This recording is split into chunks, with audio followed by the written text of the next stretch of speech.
Crítica nada sincera. Carta enviada em 3 de janeiro de 2006 por um consulente de Jundiaí, São Paulo, de religião católica, idade 20 anos, escolaridade superior em andamento. Muito prezado Orlando Fedeli, salve Maria.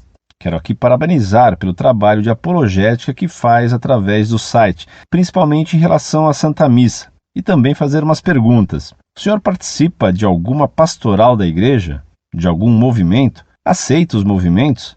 Vai à missa diariamente? Não acha que algumas de suas opiniões são radicalmente contrárias às da igreja e muitas vezes demagogas? Vão contra ao que diz muitos cardeais e bispos da igreja, muitos deles bem mais preparados teologicamente, filosoficamente, doutrinalmente e liturgicamente que o senhor? Estaria o senhor certo e os bispos errados? Aceita o Concílio Vaticano II? Para o católico, só a Santa Missa e os sacramentos bastam? O que São Paulo queria dizer na primeira carta aos Coríntios, capítulo 12? Essas são minhas perguntas que cordialmente faço-vos.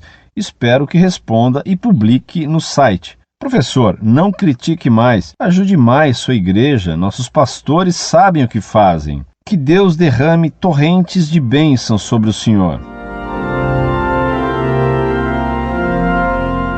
Muito contraditório e pouco sincero, salve Maria. Sim, pouco sincero. E por quê? Porque você começa me parabenizando e depois condena o que eu faço. Se me condena, por que me parabeniza? Se me parabeniza, por que me condena? Quando você é sincero? Quando me parabeniza ou quando me condena? Claro que é quando me condena. Seus parabéns então não valem nada.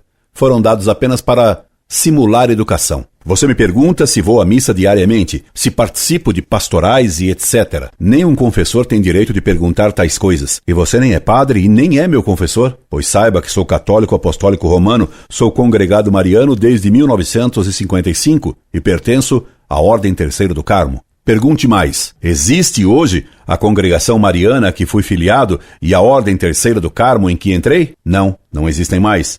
O Concílio Vaticano II as destruiu. Em seu lugar hoje, existem os movimentos que batem palmas, rebolam na missa, nada fazem contra o aborto, votam no PT e participam de tudo o que não devem. E não vou lhe perguntar se você participa dessas loucuras pastorais. Você me pergunta, não acha que algumas de suas opiniões são radicalmente contrárias às da igreja e muitas vezes demagogas? Nunca fui, graças a Deus, contra o que a igreja ensina e sempre ensinou. Eu não tenho opiniões.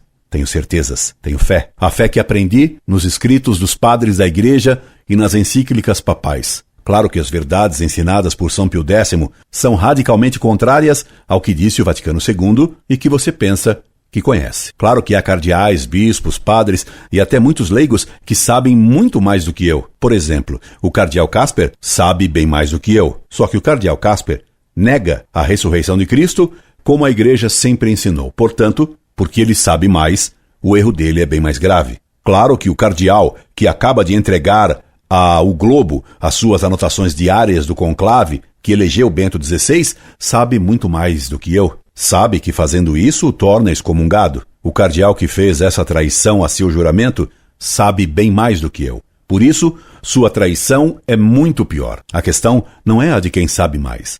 A questão é de ser fiel ao que a igreja sempre ensinou.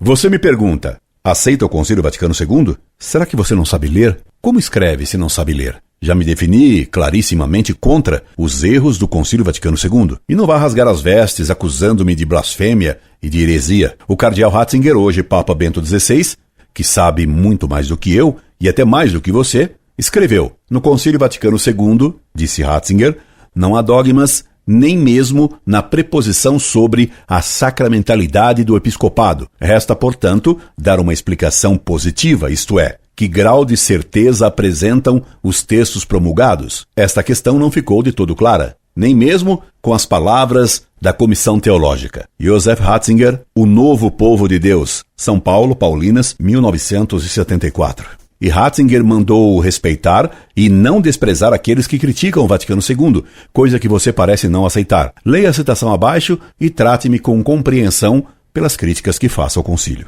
Para outros, o Concílio Vaticano II deu um grande escândalo ao ceder terreno ao mundo desvirtuado. Esses últimos lamentam-se pelo fato de o concílio ter provocado verdadeiras crises e ter discutido coisas que para eles estavam absolutamente certas. Tendo diante de si este exemplo, o de Santa Teresa d'Ávila, cuja conversão a afastou da abertura para o mundo, de seu convento Adornato, os mais conservadores se perguntam: e o concílio? Não enveredou ele por um caminho completamente oposto e que só poderia conduzir a uma meta bem diversa que não a da conversão? Nenhuma dessas dúvidas, de qualquer corrente de pensadores que proceda, deve ser desprezada. É preciso haver muita compreensão com relação às críticas sobre o concílio. Joseph Ratzinger, O Novo Povo de Deus, São Paulo, Paulinas, 1974, página 282. Entendeu, meu caro? O teólogo Ratzinger, hoje Papa Bento XVI,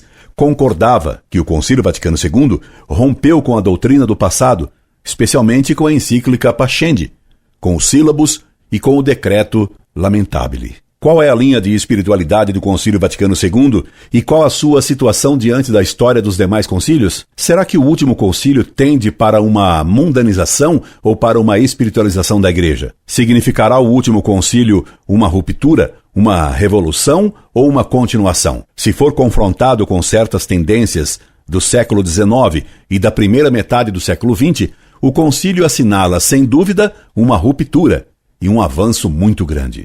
Padre Joseph Ratzinger, O Novo Povo de Deus, São Paulo, Paulinas, 1974, página 278. Para sermos objetivos na análise dos desajustes dos tempos passados que lançam suas sombras sobre a Igreja de hoje, não deveríamos considerar apenas os fatos da Antiguidade e da Idade Média, mas seria mister referir-nos também a outros fatos já bem próximos de nós e que nos parecem reais desajustes. Poderíamos citar, por exemplo, a reação cristã manifestada no século XIX e nos inícios do século XX, nos sílabos de Pio IX e no pontificado de Pio X. Padre Joseph Ratzinger, O Novo Povo de Deus, Paulinas, 1974, página 257. E Ratzinger afirma uma coisa que deve deixá-lo escandalizado, meu caro, e nada sincero. Doutra parte, é possível e até necessário criticar os pronunciamentos do Papa se não estiverem suficientemente